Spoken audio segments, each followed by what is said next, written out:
वक्रतुंड महाकाय सूर्यकोटि समप्रभा निर्विघ्नं कुरु मे देवा सर्वकार्येषु सर्वदा. Shri Gurubhyo Namaha. Namaste. Welcome to the third session of Bhagavad Gita class. In the last session, we saw Krishna highlighting the greatness of Gnana Yoga.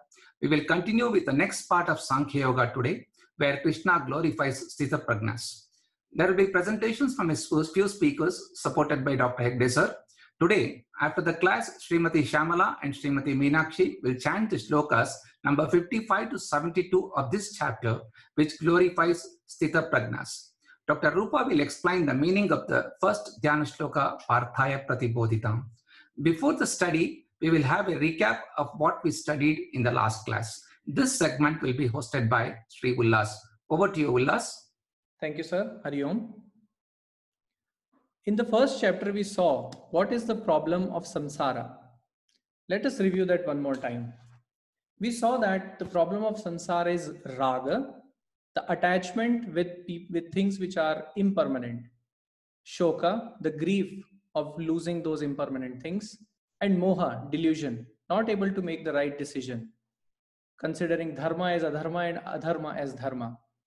What were Arjuna's options and what did he decide in the wake of those options? Let us see those. Arjuna had two options. One was follow Swadharma, and in that he had to fight with his own, kill his teachers, Drona, Bhishma and all. And the other option he had was Paradharma, which was to run away in the jungle and take sannyasa.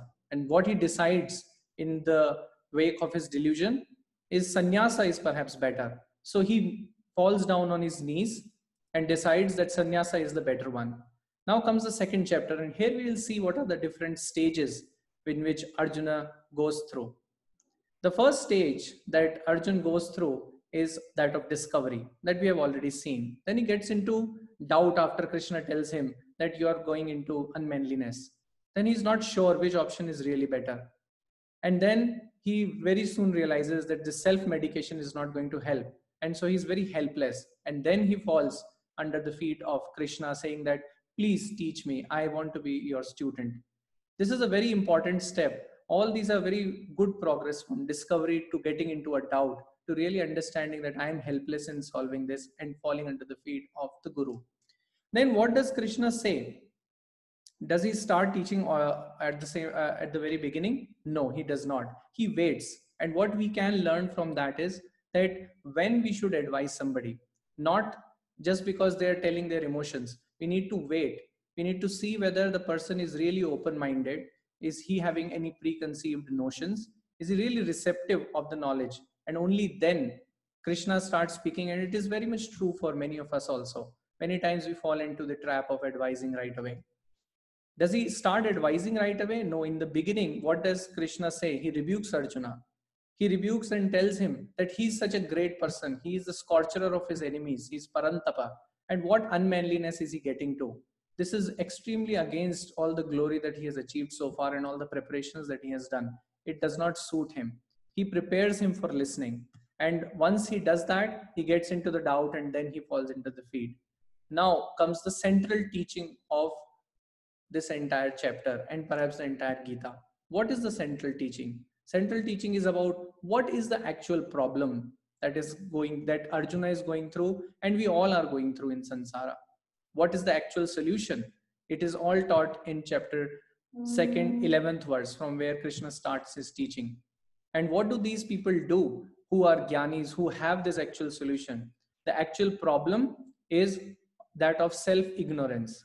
We do not know what is our nature. The actual solution is a self-knowledge.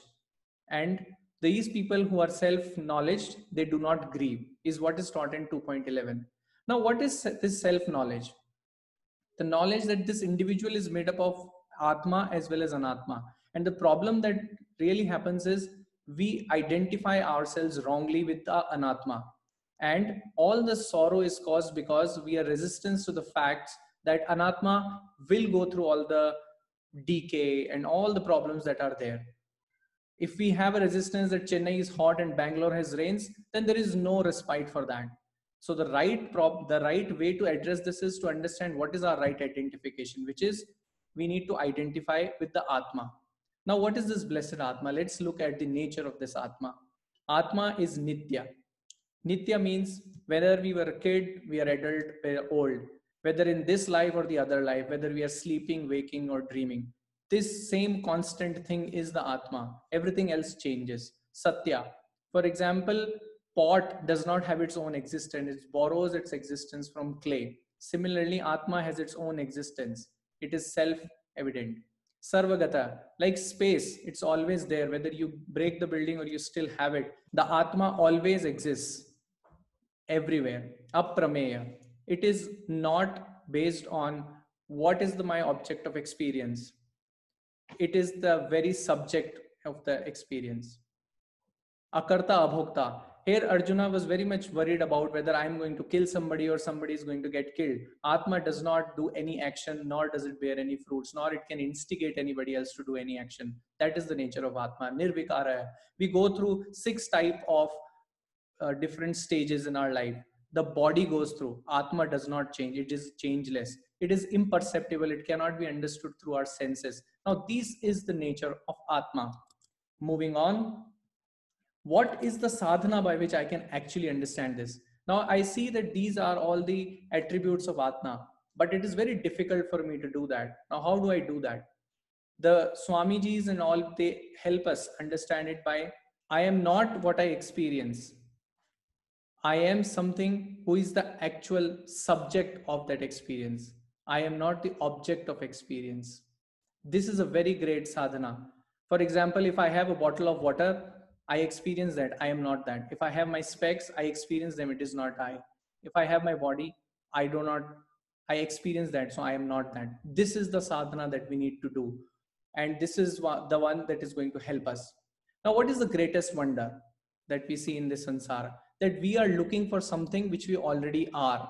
And we are looking it for in place where it does not belong. In all the external world, we are trying to find that out. And this is the greatest wonder, that we are looking for something which we already are. And we need to identify that.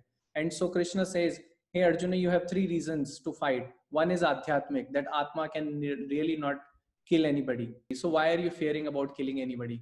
And then the second is the ethical angle. From the dharmic drishti also, you as a Kshatriya, to establish righteousness, it is your dharma to actually punish the oppressors. And thirdly, the practical angle, the Laukika drishti, that you have such a glory, and to maintain your fame, you need to fight this war. So go ahead and do that. And let us see that how Krishna teaches him that what should be the attitude, etc. for that. Thank you. Let's move on to the second chapter. Thank you. Hari Om.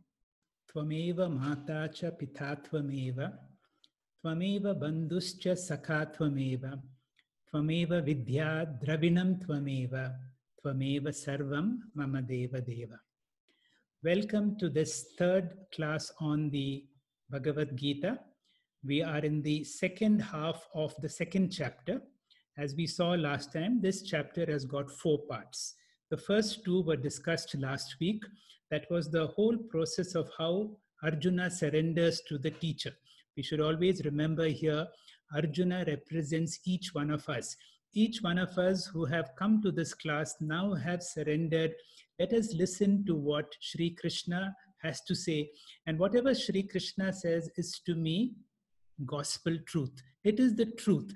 Even if I am not able to understand, but I will say it may take some time. And that is the most difficult part which Sri Krishna tried to explain last time about Jnana Yoga.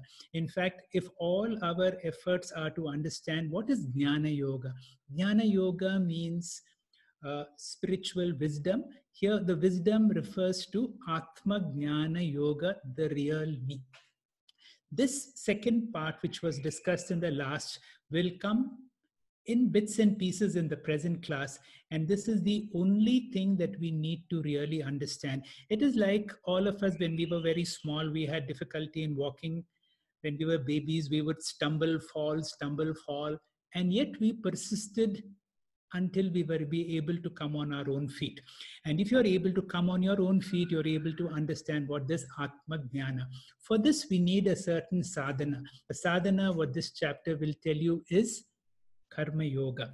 Once Atma Jnanam has been internalized, we see that as a Sthita Prajna, which is going to be highlighted in this chapter about the characteristics of a Jivan Mukta.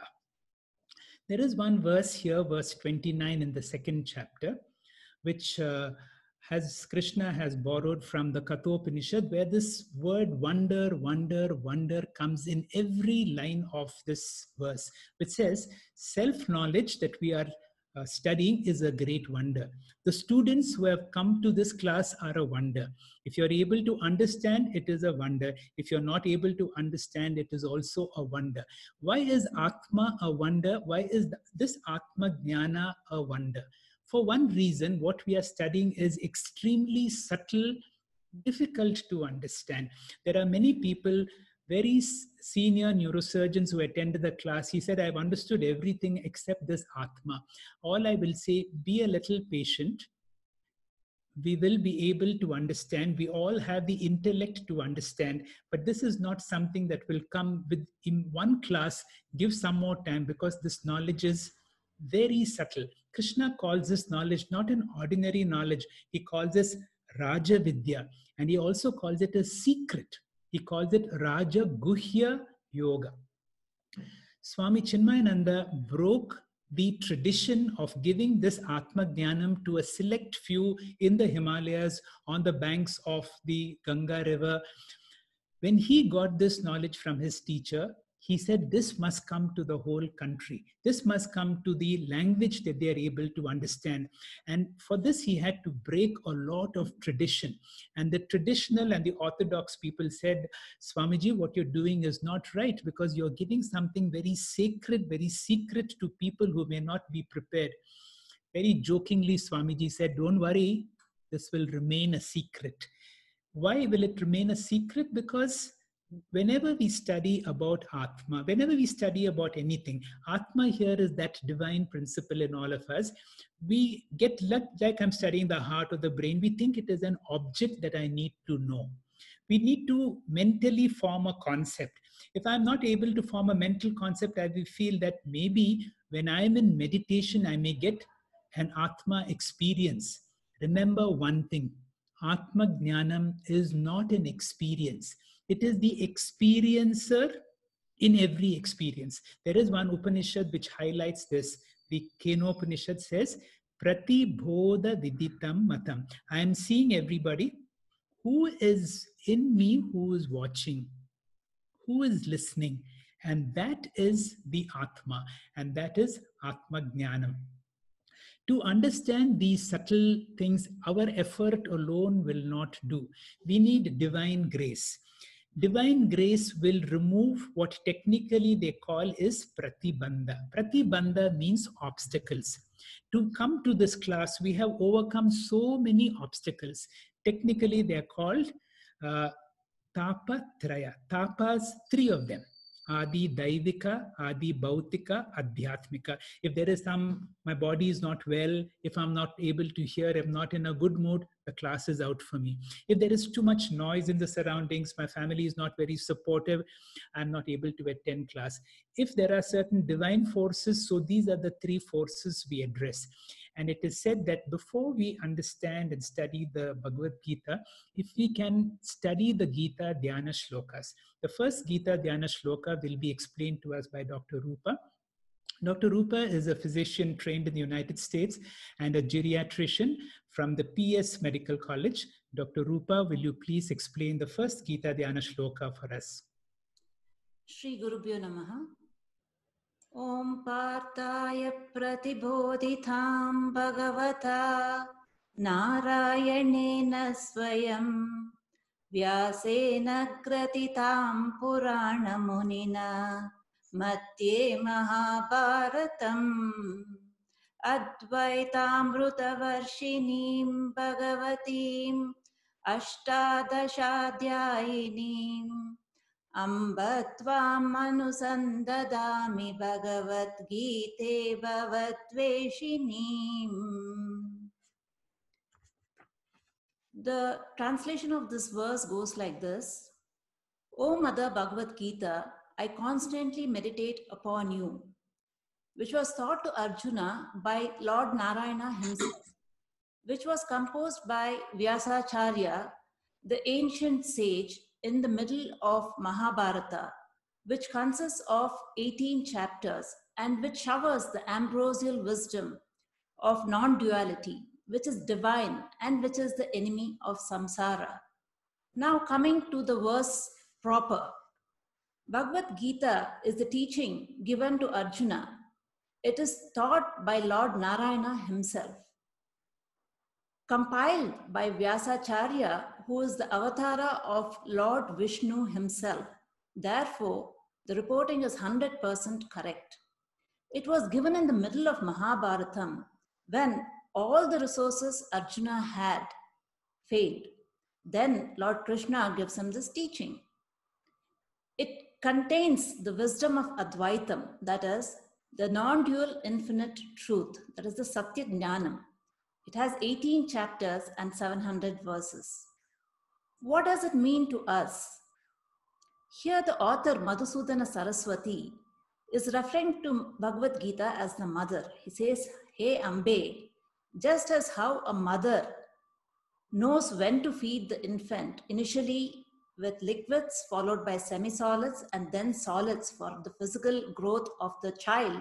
In a similar manner, the Bhagavad Gita mother gives you the wisdom of Karma Yoga in the beginning stages, followed by Upasana Yoga in the later stages. And when you're really ready for it, she gives you the Jnana Yoga.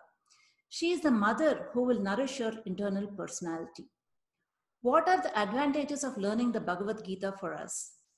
Bhavaha means samsara and dvesha means enemy. Samsara means dissatisfaction with oneself. It could be physical, like the way you look. It could be emotional, like my children don't love me. Or it could be intellectual, like why was I born?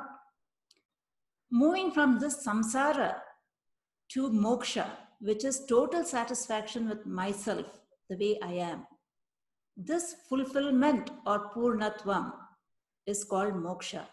And Bhagavad Gita is the destroyer of samsara. And to such a Bhagavad Gita, I meditate upon before I start the study. Hari Om. Thank you, sir.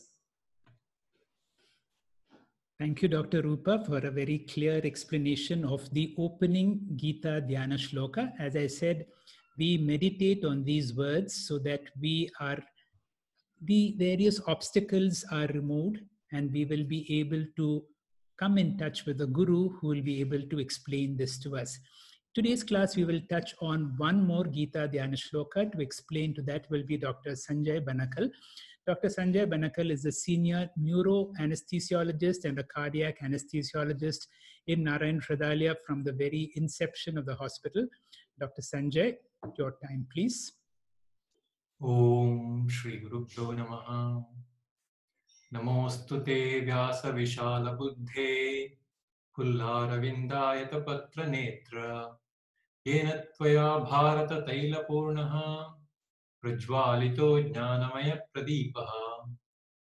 In this Dhyana Shloka, the student offers salutations to Vyasa Maharshi, the author of Mahabharata and Bhagavad Gita.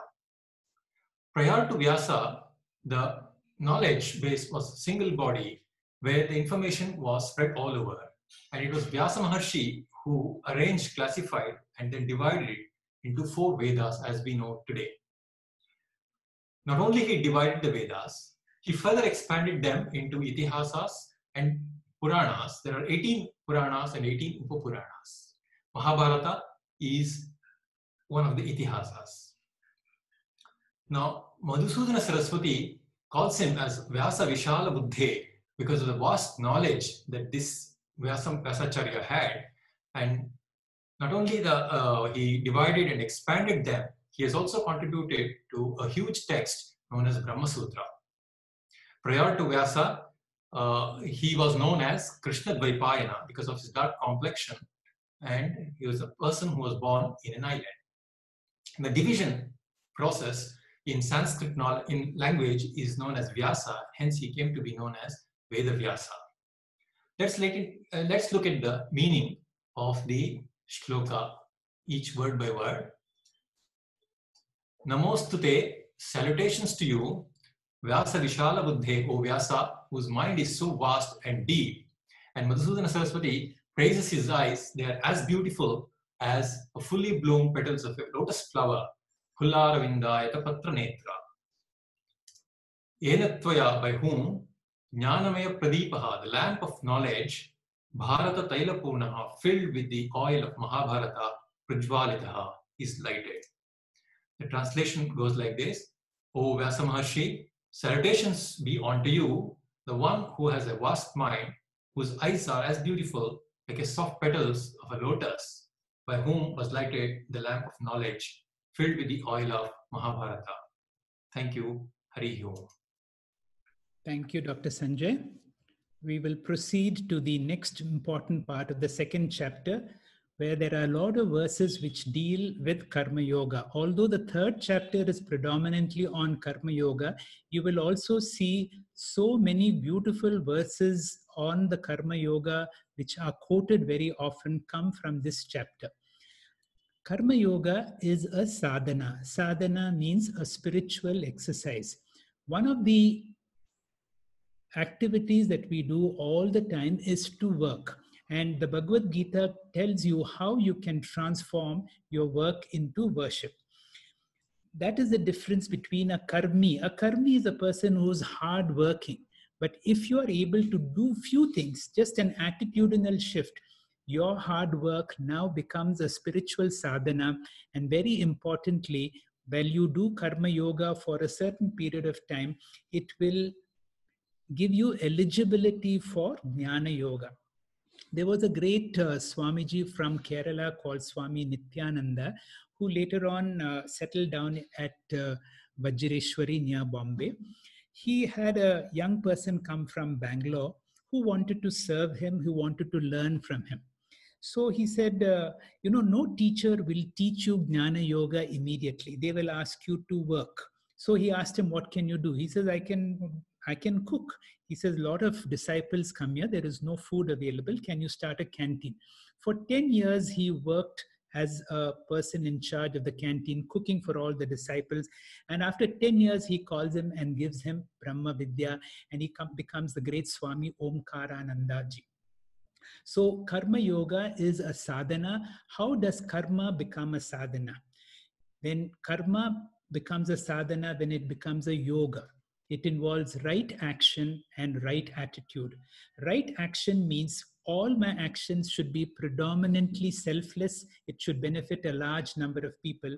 The attitude is, whatever I'm doing it, can I do it as an offering to God?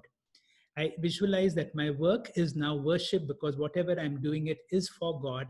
And whatever I get as a result of my action, if I'm able to accept it very reverentially as a prasada. Our teacher, Swami Paramarthananda, has one karma yoga exercise for us to be done every day. He says this is called Pancha Maha Yajna. In addition to doing your regular work as worship, can you spend some time in prayer and worship? And that is called Deva Yajna.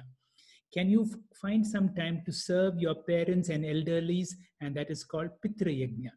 Can you go an extra mile to serve your fellow human being? That is Manushya Yajna. The service for plants and animals and the environment around you, which you consciously do every day, is Bhuta Yajna. The study of the scriptures becomes Brahma Yajna. To explain more about Karma Yoga and about the beautiful verses in this chapter, Dr. Sundar, please go ahead. Hari Om, Shri Gurubhyo Namaha. Warm welcome to everybody.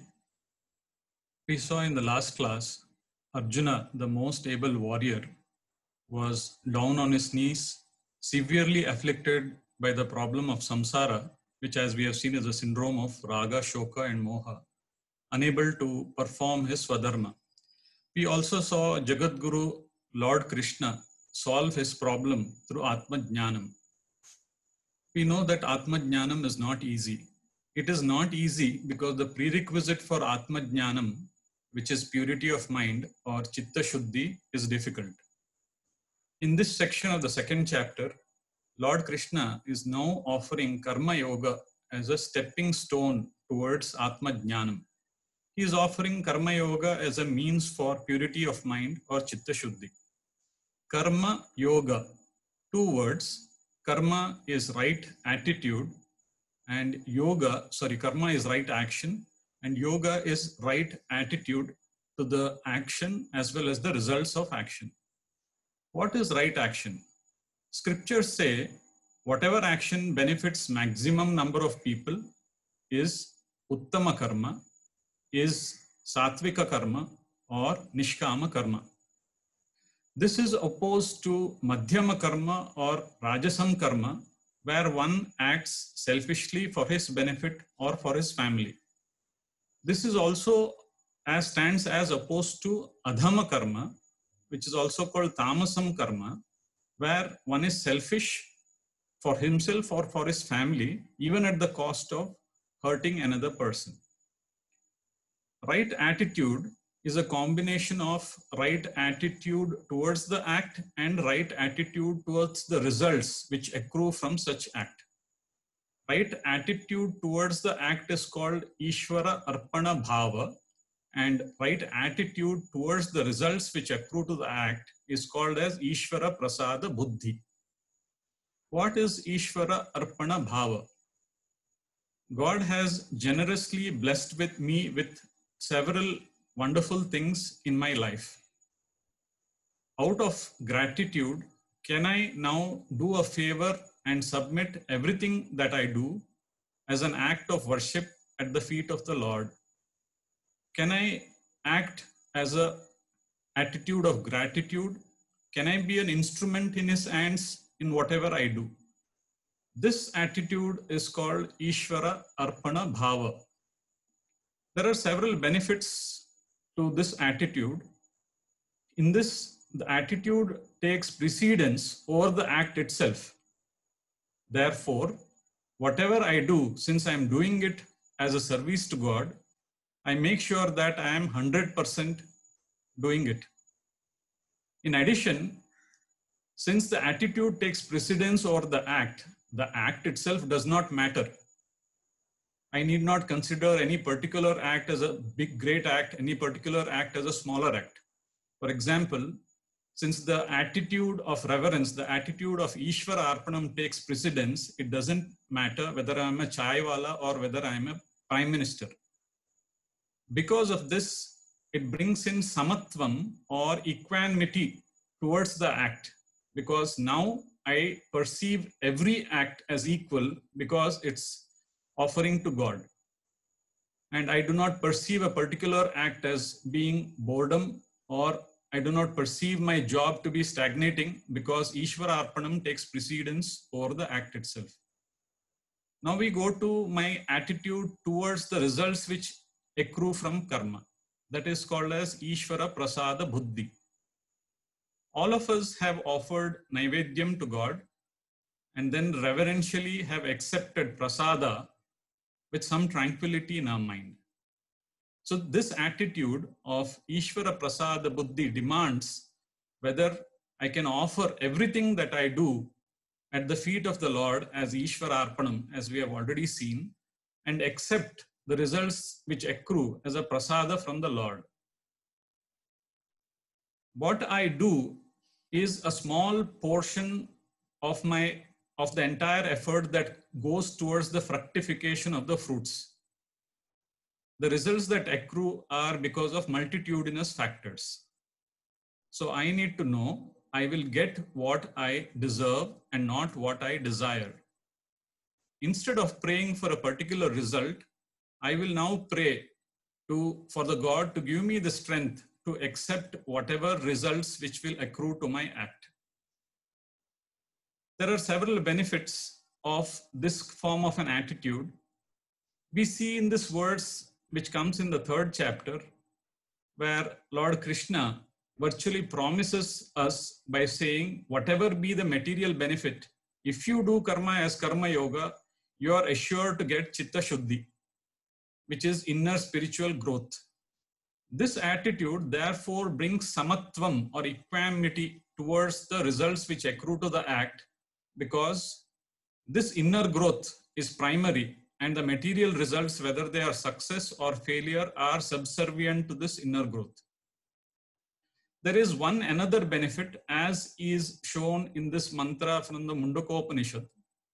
Now that I have samatvam, which is born out of Ishvara Arpana Bhava and Ishvara Prasada Buddhi, I can afford now to have a calm tranquility in my mind to look at the experiences of my life objectively. Then I come to see that whatever I have done so far does not give me consistent and sustained happiness. Then there is spiritual maturity. I question whether the way I have lived my life of karma is what it is, or whether I am missing something. And from this is born viveka, or discrimination between the ephemeral and the permanent, from which is born vairagyam towards the ephemeral, from which is born tivra mumukshutvam towards the permanent. And this way, this attitude takes us one up the spiritual ladder. With this knowledge of Karma Yoga, let us now examine the representative verse in this chapter. Karmannevadikaraste ma phaleshu kadachana. I have right towards the act and never towards the result. As we have already seen, this is because my effort is only one part of the total fructification of the result. Ma karma phala hetur bur. May not my act be defined by a particular result in my mind. So as we have seen, inner growth is primary, material results are subservient. So I will act as Ishvara Arpanam and not because of a particular result in mind. Mate sangostva karmani. So it might happen, somebody may claim that results are not in my hands. So what is the point? Why should I act? So Acharyas clearly say that Chitta Shuddhi is a prerequisite for Jnanam, Atma Jnanam. And Chitta Shuddhi can come only by way of Karma Yoga. So by not taking to act, one is letting go of an important opportunity for Chitta Shuddhi. We then go to the next shloka, which is representative of Karma Yoga. Yogastha kuru karmani sangam tvekta dhananjaya. Do all your acts as Karma Yoga without being attached to material results which accrue from the act. This is again because we have seen Chitta Shuddhi or inner growth is promised to me if I pursue Karma Yoga. Material results are subservient. Siddhya siddhyo samo bhutva. So this is the equanimity or samatvam one gets towards the material results through this path of Karma Yoga. Samatvam yoga uchyate. So this verse defines Karma Yoga as samatvam. This samatvam is towards the act as Ishvara Arpana Bhava, also towards the results which accrue to me as Ishvara Prasada Buddhi. We go to the last verse in this segment. Buddhi yukto jahatita ubhe sukruta dushkrute. With this knowledge of Karma Yoga, give up attachment to both pleasure and pain, to both punyam and papam, attachment to material results, whether it is success or failure. Focus on the inner growth. Tasmad yogaya yujyasva. In this manner, take to Karma Yoga. Yoga karmasu kaushalam. This last line is philosophically loaded. In the passing, it just mentions that Karma Yoga is skill in action. It requires somebody of the caliber of Adi Shankaracharya to unlock with the key in this particular line. So what is skill in action? We have seen earlier that Uttama karma, Madhyama karma and Adhama karma, these are the three types of karmas. These are not based on the amount of skill that you put in. In each of these segments, the skill involved is 100%. Even a businessman in Madhyama karma is skilled 100%. Even a thief in the Adhama karma is skilled 100%. So what is the skill that is being talked about here? So Acharyas open up and say, when you do karma as karma, karma becomes binding. It binds to you to samsara at the level of the act, at the level of the results, at the level of punyam, papam and punarjanma. At all levels, it binds us to samsara. However, the very same karma, the very same act, a karma yogi is able to do in such a way that instead of being binding, it is liberating. It is taking him up the philosophical ladder, up the spiritual ladder. Therefore, the skill being the same, every opportunity at karma, a karma yogi is smartly able to climb up the spiritual ladder. That's why it is called a skill in action. Now, with this wonderful description, Krishna has completed the means to Atma Jnanam. Atma Jnanam itself, Arjuna is in awe of this teaching. He wants to know what is the conduct, what is the appearance of a person who is a Jnani, which will follow in the next segment. Thank you very much. Thank you, Dr. Sundar, for a very comprehensive and a complete explanation of the key verses of Karma Yoga, which we will see in elaboration when we study the Karma Yoga in the next class. And therefore, I really invite you listening to Karma Yoga chapter, that is the third chapter, and what we have heard from Dr. Sundar can transform the way we work, the way we live, because every work now that we do, every act, even the most mundane of act that we do, whether it is driving or sweeping or ironing or washing dishes, can now become a yoga, can be an act of worship if you're able to understand. Karma Yoga is a sadhana. What is a sadhana? A sadhana is a spiritual exercise. Now, those of us who are in the path of spirituality, one of the questions is, what are the exercises that I have to do? So, if you study the Bhagavad Gita, this is a very nice verse which Sri Krishna says, Vyavasayatmika buddhihi buddhi reke kurunandana bahushakanantascha. Bahushaka means, if you study our scriptures, you will see it has got so many branches. Anantascha. The number of sadhanas that we need to do are just so many, and you can be lost in what sadhana I should do. That is why we need a guru. And a guru will tell you, just like I gave you the story of Swami Nityananda. When a student comes to him, for years he will say, just do karma as a yoga. Once you do karma for a certain period of time, the mind develops a certain yogyata. And then when these words of Jnana Yoga or the Atma Jnana is given, all the pratibandhas, all the obstacles are removed, and it goes straight into you. And that is how the work becomes a sadhana. We now come to the most beautiful part. What happens to a person who has spiritual wisdom? Once a person has internalized these teachings and developed the spiritual wisdom, one of the realization is, I cease to exist. There is no more ego. And everybody would like to know, how a person who is a God-realized person, how does such a person exist? It is said the greatness of such a person is his ordinariness, because now that there is no ego, they are like any one of us. They are so ordinary because but as you're close to them, you will see they look very ordinary, but there is something very extraordinary in them. I will share a story of Rukmini and Krishna. We recently celebrated Krishna Janmashtami, and let us feel the energy of Sri Krishna on the Janmashtami season. Rukmini, Krishna's wife, had one major problem. The major problem was he was spending so much time with this flute. And the direct question she had to him is, what is there in the flute that I do not have? And Sri Krishna replies, the flute is so empty. When I become empty of my ego, when I become empty of who I think I am, the Lord speaks through me. Then such a person now becomes an embodiment of godliness.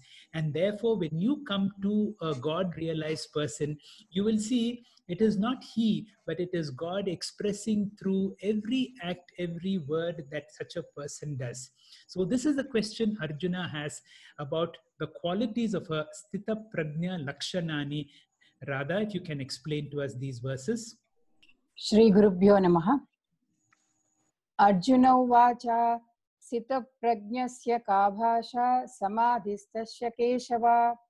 Arjuna is asking, O Keshava, what is the description of a person of steady wisdom who is self-absorbed?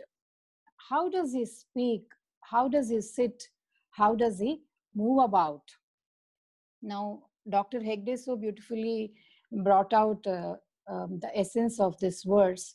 Though these people are extraordinary because they've already attained what they have to attain in life, in the general life, in day-to-day life, how do they conduct themselves?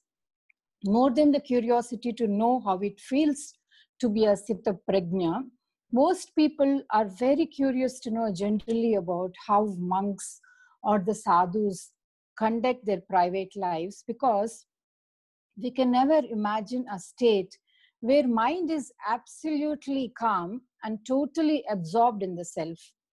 We're so much caught up in doing all the time that we can never imagine how it feels to be in a state of being and not doing. We always want to know or speculate the lives of Mahatmas because we have fixed notions about how they should be once they attain to this state of self-absorption. We want to know what time they wake up, what food they eat, what they do, and accordingly we want to judge and draw conclusions from these judgments, because this is how we are, and we cannot imagine how it feels to be when somebody is attained to this extraordinary knowledge. But of course, Arjuna is not like us. He seriously wants to know as to when somebody attains to this state of self-absorption or the Sthita Prajna, how does he feel and how does he conduct himself in this world? And this is how Bhagavan Krishna addresses. Shri Bhagavan Uvacha Prajapati Yada Kama Sarvan Parthamanogatan Atmanyeva Atmana Tushtaha Sthita Prajnastadotyate. Now the Lord says, O Arjuna, when one fully renounces the desires that have entered one's mind and remains satisfied in the Atma alone, then that person is called a person of study wisdom. The next slide. Here there are three things. One is renouncing the desires that have entered our mind, then remaining steady and established in that Atma or in the state of being, and then being satisfied in the self by the self. Now here in the earlier verses, Dr. Sundar beautifully spoke about action, karma. This entire verse sums up about the kama, the desire part of it. Renouncing the desires. It has been our experience that these desires are endless. We have been seeing them since the time we are born. We have played with toys and we've moved on to different things from childhood till now. Only the objects have changed, but the desire for these objects has remained steady with us. To satisfy one and another arises as though it is standing in a queue. Is it possible to get into a state of no desires at all by taking a resolution? Let us see. We do know that karma or the desire is the root cause of this entire samsara. And she is also, this karma is also the mother of the Shad Vikaras, that is the kama, krodha, lobha, moha, mada, matsaryas. All the six follow the karma. But it also has been our experience that as we move to higher desires, as there is a shift in desires, the lower one drops automatically. If, for example, if we look at some of the people from our various society, the very highly educated or people who are motivated like scientists, professors and all, they're highly motivated and driven by a higher cause. If you look at their lives, they're not at all bothered about the mundane things around them. Something higher keeps them possessed like mad people. Most of the time, they are disconnected from their surroundings and they are always absorbed into something higher. In a small mind, the desires are also very small. But as we expand the mind, just like when we draw a line, and if we want to expand that line without erasing it or without making any changes to the existing line, we just draw a bigger line next to it. Similarly, when the mind gets expanded, it gets possessed with a greater desire. And the smaller or the lower order desires, as Dr. Hegde always says, the lower order realities does not appeal to us anymore. When we think big, desire for reaching the highest, for example, in Vedanta, the highest goal that we have for ourselves is to reach the state of being, or the state of being in the Atma Swarupa. Aim for this Atma and everything else gets dropped. And once you get absorbed in this Atma, one gets satisfied in the self and by the self. And this expanded mind is nothing but the consciousness. So when the mind loses its limited identity and falls back into the consciousness, just as a wave loses its identity and becomes the ocean, then one is absorbed totally in the self and satisfied totally by the self. Here, a person who stays like this for long, a Sthita Prajna who stays here for long, even the desire for the Atma also falls away in some point of time, and he reaches a state of akama, no desires at all. And this is the only way to move to a desireless state. And this is what Bhagavan Sri Krishna means by renouncing the desires. Shri Guru Bhyo Namaha. Thank you, Radha, for explaining this very key verse in the most important part of this chapter, the description of a Sthita Prajna. This is the key verse which you just explained. Prajahati yada kaman sarvan partha manogata atman evatmana tushtaha. The rest of the 14 odd verses, you will hear Shamala and Meenakshi chanting these verses by the end of the class. As students of the Gita, it is important for us to know the meaning of all these verses because they are the description of a person who has attained to Brahma Vidya. And one day, if we are able to understand Brahma Vidya, and if you're able to attain to that, it is your own biography that these words are describing. When you hear them chant, you will see they are so lucid. The next step is to be able to understand their meaning. And most important is to be able to internalize this key word. What is this Atman evatmana tushtaha? What are the characteristics of a person? One who's understood Brahma Vidya, he attains to a state of Purnatvam. Purnatvam means I am multi-dimensionally full. There is nothing to do. There is nowhere to go. Swami Paramarthananda gives the example of when you're cooking a puri. In the early stages, you will see the puri goes all over the pan. But once it is fully inflated, it does not move anymore. There is nowhere to go. There is nothing to do because now you have understood who you are. Once you have Purnatvam, you are independent. You are no longer dependent on other people around you to give you any joy because you are emotionally self-sufficient and you are so full that there are no desires. Does it mean that a Jnani has no desires? He would have desires, but these desires are not binding desires. They are moderate desires and they are dharmic desires. Finally, one of the characteristics of a Sthita Prajna is a sense of equanimity. Whether you are praised or whether you are criticized, the person is able to take it evenly. A person has titiksha, a mind which is represented by the FIR. The person does not get upset very easily. Even if he gets upset, he is not very intensely upset, but very importantly, such a person recovers very quickly. These set of verses not only give the lakshana, they give also the sadhanas, how to become a Sthita Prajna. The key is Nididhyasana, the spiritual wisdom which has been given. This Atma Jnanam that I got in the first set of verses that Sri Krishna said from verse 11 to verse 25, if that is internalized, that means every cell of my body, like when you add a sweetener into your coffee, and you stir it. Only when you stir it, it goes to every part. That is what is called Nididhyasana. That spiritual wisdom affects every part of me. Part of the sadhana to attain this is Indriya nigraha. I need to control my sense organs, because it is possible to lose your equilibrium because the sense organs are very, very powerful. Swamiji gives the example of Vali in Ramayana.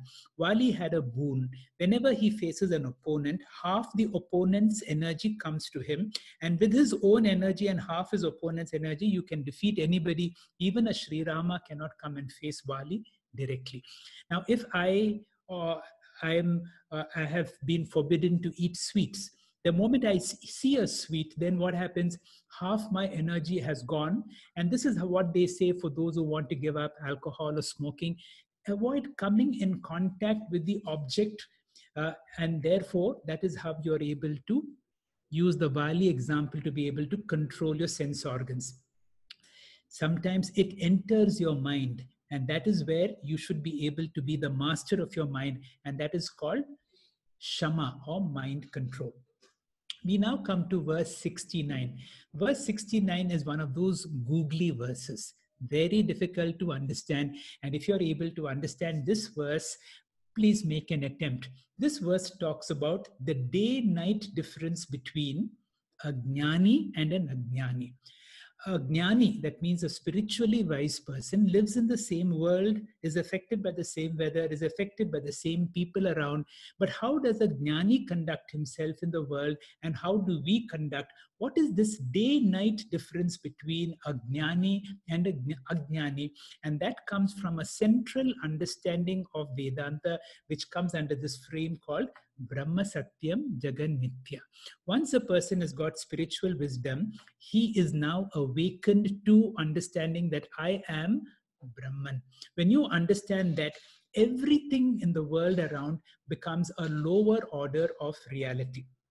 All our teachings are, we studied in the last class also, asato ma sadgamaya, from what appears to be real to what is real. This what appears to be real is called Nitya, and what is real is called Satya. Very nicely given by Vedantic teachers is our dream experience. Our dream experience, or the reality that when we are going through a dream, is called a Pratibhasika Satya. That is also Satya when you are in a dream. When you are in a dream, the dream experiences are absolutely real for me.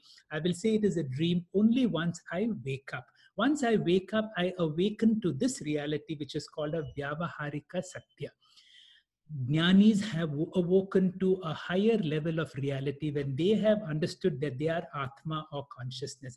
And when they realize that they are Atma, or consciousness, everything in this world, they experience it. But now the experiences of like sunset and sunrise. I experience the sunset and sunrise. My eyes can clearly see the sun setting, but I know my experiences are not real. The experiencer in me is more real.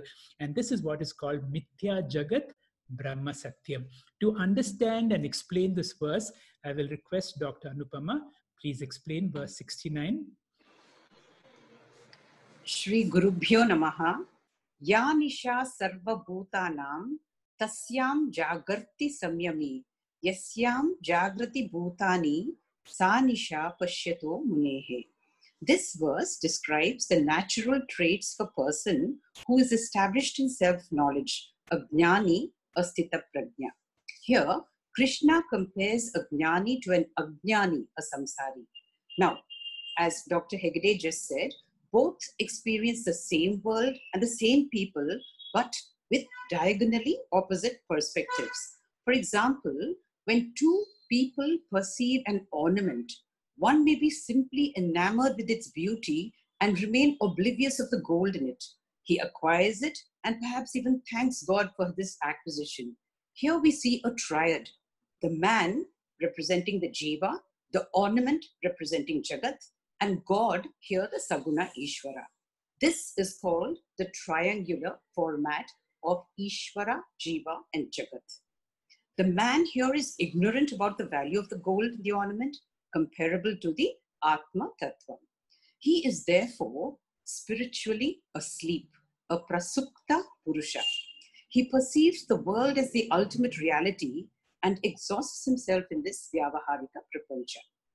Here's the other man who sees the same ornament and he only assesses the weight of gold in it, the superficial name and form, which is pluralistic and perishable is irrelevant to him. He sees the non-dual substratum. This perspective is called the binary format Brahma Satya Jagat Mithya. This man is comparable to a Jnani or Sthita Prajna, a wise man, a Prabuddha Purusha who is spiritually awake. Though the world and its events are perceptible, he dismisses them as non-existent. With this background, let's proceed to the verse. In this verse, Krishna compares daylight to Advaitam, the binary format, darkness to ignorance, the triangular format. All diurnal beings like us are compared to the Jnani, the spiritually awake Prabuddha Purusha, and all nocturnal beings like the owl are compared to the Ajnani, the spiritually asleep Prasupta Purusha. First part, Ya Nisha Sarva Bhutani. The word meaning, Ya refers to the binary format. Nisha means night or darkness. Sarva Bhutani is all the ignorant people of the world. That means the ignorant people do not perceive the binary format Brahma Satyam Jagat Mithya, just as one perceives nothing in darkness. How is it possible for the effulgent and all-pervading Brahma Tattvam to be imperceptible? Here's a metaphor. Even on a bright, sunny day, nocturnal beings like the owl do not perceive light even with their eyes open. Similarly, the binary format is not perceived by owl-like ignorant people. Next, Tasyam Jagarti Samyami. Tasyam means the binary format again. Jagarti means awake or aware. Samyami are the wise people who are the masters of their minds and senses. That means wise people perceive Brahma Satyam Jagan Mithya. Third part, Yasyam Jagarti Bhutana. Yasyam means the triangular format of Ishvara Jiva Jagat. Jagarti means awake. Bhutanam, again, ignorant people. That means ignorant people perceive the triangular format. Sa Nisha Pashyato Munehi. Sa, again, here is the triangular format. Nisha means darkness or night. Pashyato Mune, to the wise sage who sees. Sees what? Sees the binary format. That means wise men do not perceive, or they seem to ignore the triangular format. That is the pluralistic, perishable world. To conclude, the triangular format is born out of ignorance of Brahma Satya Jagan Mithya, just as a snake is born out of rope ignorance. Second, darkness does not mean experientially imperceptible. Third, to the wise man, the world is mithya, as worthless as a mirage to a thirsty man. Finally, for lasting peace, lasting security, and lasting happiness, we should make a paradigm shift from the triangular to the binary format Brahma Satya Jagan Mithya. Thank you. Thank you, Dr. Anupama, for an excellent explanation of a very, very difficult verse.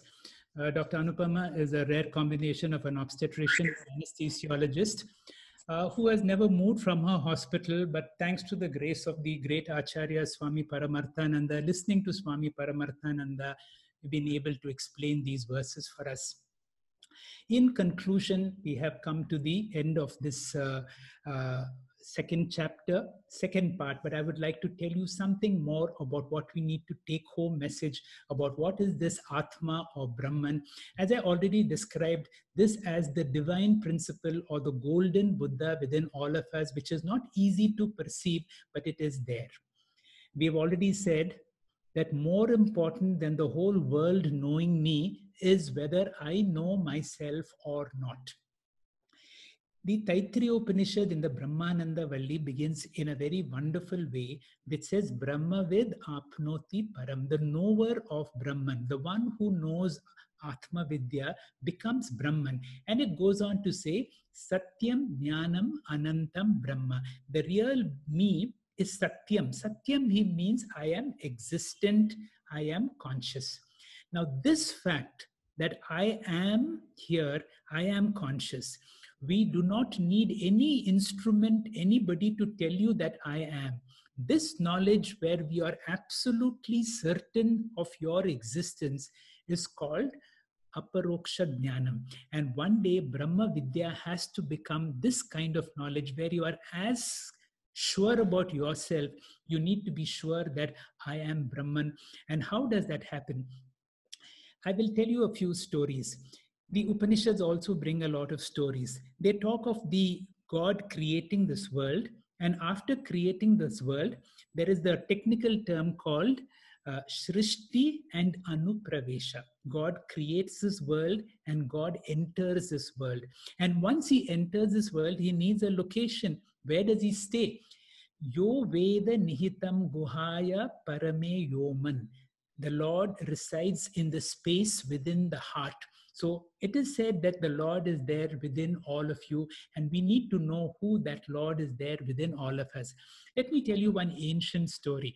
This story will help us to understand a little bit of Brahma Vidya. It is said when God created the universe, being his own creation, he would come and inquire to all the people, how are you? Do you have any problem? Everybody said, the world is wonderful. Thank you very much. But I have a problem. Each one had one but that kept out, and everyone went to God with their petitions.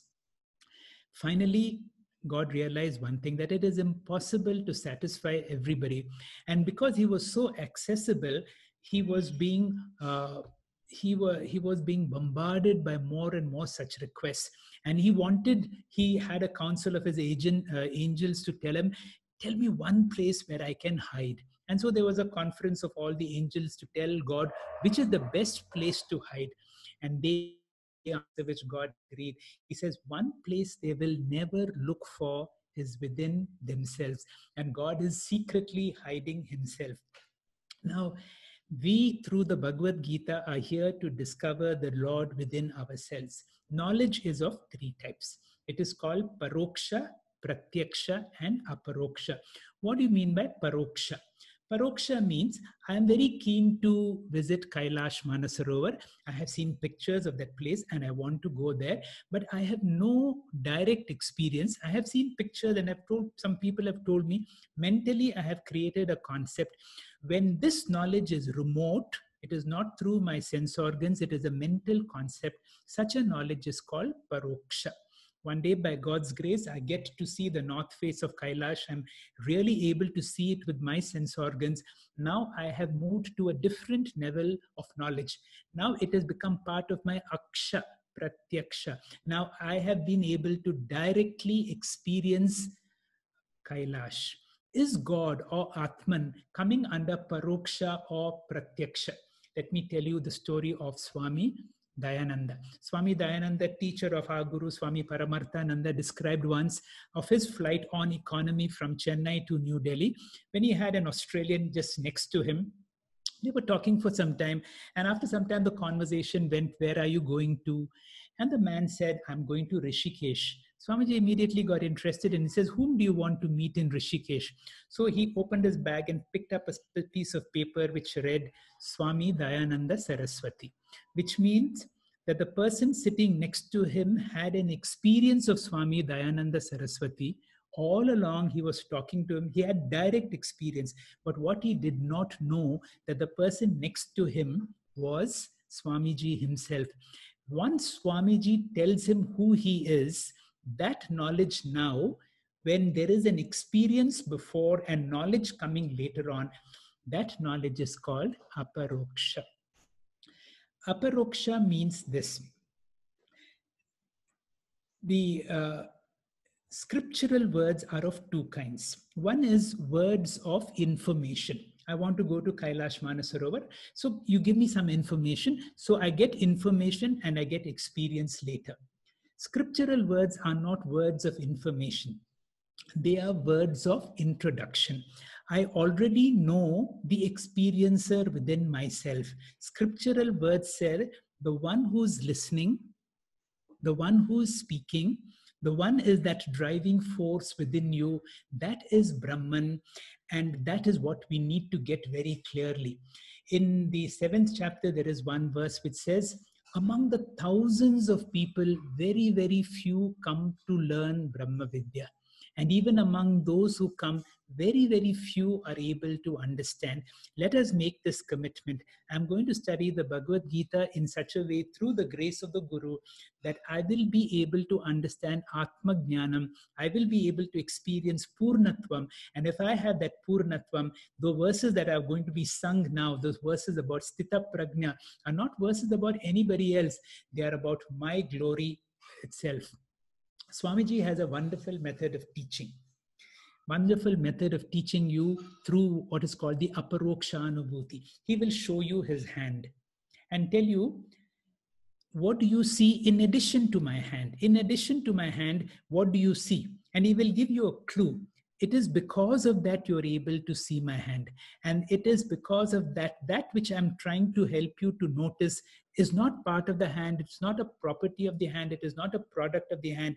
It is an independent entity. Remember, it is nothing to do with the hand. And because of that, you are able to see this hand. And what is the answer? Wise people will say, it is the light. It is because of the light you are able to see. And just like that, my consciousness is not part, product, or property of the body. Consciousness is an independent entity which pervades and enlivens this body. Consciousness is not limited to the boundaries of the body. It is all pervasive. Just like if I remove my hand, light continues to remain, but that light is not evident for want of a reflecting media. Consciousness survives even when when the body falls, and the surviving consciousness is not perceptible for want of a reflecting media. Just like when I take off my hand, the light in the room is still there, but you're not able to see for want of a medium. Finally, I will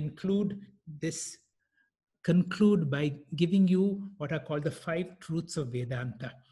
These 5 truths of Vedanta, I will say by Gita Dhyana by the 25th of December, will become very real if we make the sadhana from today onwards through Karma Yoga, through Upasana Yoga. The words of Krishna in the 2nd chapter become absolutely real, become absolutely aparoksha. We should be able to declare, I as Atma am eternal and all-pervading consciousness. The body-mind is incidental, but the real me is this Atma. I am the only source of permanent peace, security, and happiness. Everything else is a reflected peace, security, and happiness. The real me, the Atma and me, is the permanent source of peace, security, and happiness. Through my presence, through the Atma, I enliven this body. And through this enlivened body-mind, I'm able to experience this whole universe. Because I have awoken to a higher level of reality, like a person waking up from dream, although the world still remains the same to me, my understanding that the world is mithya, and therefore from that level, if anything happens to the world around me, or to my body and mind, it is not affecting me because now I know who I am and I'm not going to be affected by anything that happens to my body, mind, or to the world. And finally, if I forget this, I convert my life into a struggle. And by remembering this all my time, I convert my life to a sport, to an entertainment, to a leela. With this, we come to the last verse of this chapter, which says, Yesha Brahmi Sthiti Partha Nainam Prapya Vimuhyate. Krishna promises you, if you have understood whatever we said, you will never fall back to samsara. You will live a life of a mukta purusha. A mukta means you are connected to this body which is limited, but you are free. And once the prarabdha is over, once this body drops, you attain to a state of videha mukti. I request a few minutes of your time. I'm just going to give you one word of introduction for the next class. The next class is about Karma Yoga. Karma Yoga is how you can transform work to worship. There are many options of the Bhagavad Gita, but because we come from the school of Swami Dayananda and Swami Paramarthananda, I would recommend that you read the book of Swami Dayananda, or any book for that matter. My request is, this is a course, this is a teaching program. before you come for the next class, read all the verses, the English translation of the Bhagavad Gita. And you should be able to answer a few questions. What are the questions that Arjuna asks the Lord, and what are the answers that Sri Bhagavan replies to these questions? And that will help us to transform our work to worship. 5 or 6 minutes only. Please be patient to listen to Shamala and Nina. They will be rendering the Sthita Prajna portion. Hari Om. Shri Bhagavanuvacha Prajahati yada kaman sarvan parthamanogatan atmanyevatmana tushtaha sthita prajnastadochyate. दुःखेष्वनुद्विग्नमनाः सुखेषु विगतस्पृहः वीतरागभयक्रोधः स्थितधीर्मुनिरुच्यते यः सर्वत्रानभिस्नेहः तत्तत्प्राप्य शुभाशुभम् नाभिनन्दति न द्वेष्टि तस्य प्रज्ञा प्रतिष्ठिता. यदा संहरते चायं कूर्मोऽङ्गानीव सर्वशः इन्द्रियाणीन्द्रियार्थेभ्यः तस्य प्रज्ञा प्रतिष्ठिता. विषया विनिवर्तन्ते निराहारस्य देहिनः रसवर्जं रसोऽप्यस्य परं दृष्ट्वा निवर्तते. यततो ह्यपि कौन्तेय पुरुषस्य विपश्चितः इन्द्रियाणि प्रमाथीनि हरन्ति प्रसभं मनः. तानि सर्वाणि संयम्य युक्त आसीत मत्परः वशे हि यस्येन्द्रियाणि तस्य प्रज्ञा प्रतिष्ठिता. ध्यायतो विषयान् पुंसः सङ्गस्तेषूपजायते सङ्गात् सञ्जायते कामः कामात् क्रोधोऽभिजायते. क्रोधात् भवति सम्मोहः सम्मोहात् स्मृतिविभ्रमः स्मृतिभ्रंशात् बुद्धिनाशः बुद्धिनाशात् प्रणश्यति. रागद्वेषवियुक्तैस्तु विषयानिन्द्रियैश्चरन् आत्मवश्वैर्विधेयात्मा प्रसादमधिगच्छति. प्रसादे सर्वदुःखानां हानिरस्योपजायते प्रसन्नचेतसो ह्याशो बुद्धिपर्यवतिष्ठते. नास्ति बुद्धिरयुक्तस्य न चायुक्तस्य भावना न चाभावयतः शान्तिः अशान्तस्य कुतः सुखम्. इन्द्रियाणां हि चरतां यन्मनोनुविधीयते तदस्य हरति प्रज्ञां वायुर्नावमिवाम्भसि. तस्माद्यस्य महाबाहो निगृहीतानि सर्वशः इन्द्रियाणीन्द्रियार्थेभ्यः तस्य प्रज्ञा प्रतिष्ठिता. या निशा सर्वभूतानां तस्यां जागर्ति संयमी यस्यां जाग्रति भूतानि सा निशा पश्यतो मुनेः. आपूर्यमाणमचलप्रतिष्ठं समुद्रमापः प्रविशन्ति यद्वत् तद्वत् कामायं प्रविशन्ति सर्वे स शान्तिमाप्नोति न कामकामी. विहाय कामान् यः सर्वान् पुमांश्चरति निःस्पृहः निर्ममो निरहङ्कारः स शान्तिमधिगच्छति। येषा ब्राह्मी स्थितिः पार्थ नैनां प्राप्य विमुह्यति स्थित्वा स्यमन्तकालेऽपि ब्रह्मनिर्वाणमृच्छति। ॐ तत्सदिति श्रीमद्भगवद्गीतासु उपनिषत्सु ब्रह्मविद्यायां योगशास्त्रे श्रीकृष्णार्जुनसंवादे सांख्ययोगो नाम द्वितीयोऽध्यायः। हरि ओम श्री गुरुभ्यो नमः। हरि ओम। Thank you, Shyamala and Meenakshi. Thank you all for your patient hearing. We have come to the close of today's class. In our next class, we'll be studying Karma Yoga. Recording of this class is on Param Vedanta channel of YouTube. Study material will reach you as usual. We shall meet next Friday, same time. Please log in before 6:45 p.m. local time. Namaste. Now it's time to end today's class with Shanti Mantra. Om Purnamadah Purnamidam Purnat Purnamudachyate Purnasya Purnamadaya Purnamevavasishyate.